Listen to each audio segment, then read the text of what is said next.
আজকে গাইস স্যারের বাড়ি যেতে গিয়ে যে এইভাবে বিপদে পড়ে যাবো কখনোই ভাবিনি।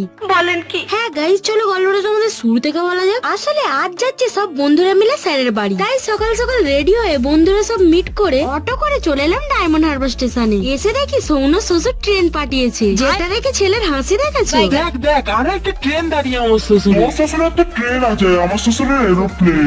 এইসব ভ্যাট ভ্যাটানি শুনে কান খারাপ করে আর প্রাকৃতিক দৃশ্য এনজয় করে চলে এলাম আমরা গন্তব্য স্টেশনে। আর ট্রেন থেকে নামতে গিয়ে তো আমাদের অবস্থা পুরো খারাপ, কারণ ট্রেনে এত ভিড় হয়েছিল কারোর হাত পা ভেঙে যায়নি সৌভাগ্য। যাই হোক, দেন আমরা চলে গেলাম মেট্রো চড়তে। তার আগে এ একটু সেজে নিল, সঙ্গে এও। সোনার আমি এদের সাজ দেখতে দেখতে মেট্রো চলে এলো। তাই মেট্রো করে চলে এলাম আমরা মিষ্টি দোকানে। আর দোকানে এসে দেখি একটা কাক এর মাথায় হাগাতে গিয়ে ছাতায় লেগে দিয়েছে। দেন ওখান থেকে চলে এলাম আমরা স্যারের বাড়ি। স্যারের বাড়ি গিয়ে আমরা কি কি করেছি সেইগুলো দেখার জন্য নিচের প্লে বাটনে ক্লিক করে পুরো ব্লগটা দেখে আসো। বাই দ্য ওয়ে, ব্লগ ভালো লাগলে সাবস্ক্রাইব বাটনটা ভেঙে দিও। বাই।